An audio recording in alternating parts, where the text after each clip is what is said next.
अगले साल पश्चिम बंगाल में विधानसभा के चुनाव होने हैं और बीजेपी लंबे वक्त से बंगाल में सूखा झेल रही है। इंडिया गठबंधन लगातार जातिगत जनगणना कराने की मांग कर रहा है। कई राज्यों ने अपने स्तर पर जातिगत जनगणना करा भी ली है और अब इस लिस्ट में बंगाल का भी नाम शामिल हो गया है।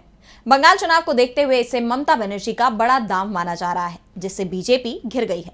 तो क्या है पूरी खबर, जानने के लिए देखिए ये रिपोर्ट। पश्चिम बंगाल में सियासत गरमाई हुई है। जातीय राजनीति बीजेपी के लिए बहुत बड़ी चुनौती बनती जा रही है। विपक्ष लगातार जातिगत जनगणना कराने की मांग कर रहा है और बीजेपी उसे काउंटर करने के लिए अलग अलग तरीके अपना रही है।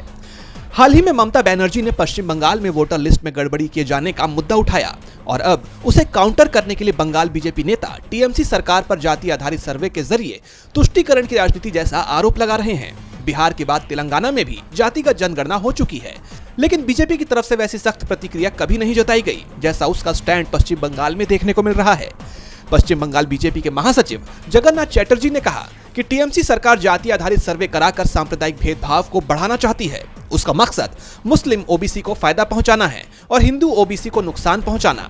बीजेपी नेता का दावा है कि सर्वे में पूछे गए सवाल सांप्रदायिक और गैर कानूनी हैं। ये सवाल हिंदू और मुस्लिमों के बीच विभाजन पैदा करेंगे। कहा जा रहा है कि बीजेपी का यह हमला ममता बनर्जी के उस दावे का काउंटर है जिसमें ममता बनर्जी ने आरोप लगाया था कि बीजेपी ने पश्चिम बंगाल के हर जिले में फर्जी वोटर्स जोड़े हैं। ममता बनर्जी ने कहा था कि चुनाव आयोग भी इस काम में सरकार की मदद कर रहा है। डीबी लाइव बंगाल की रिपोर्ट।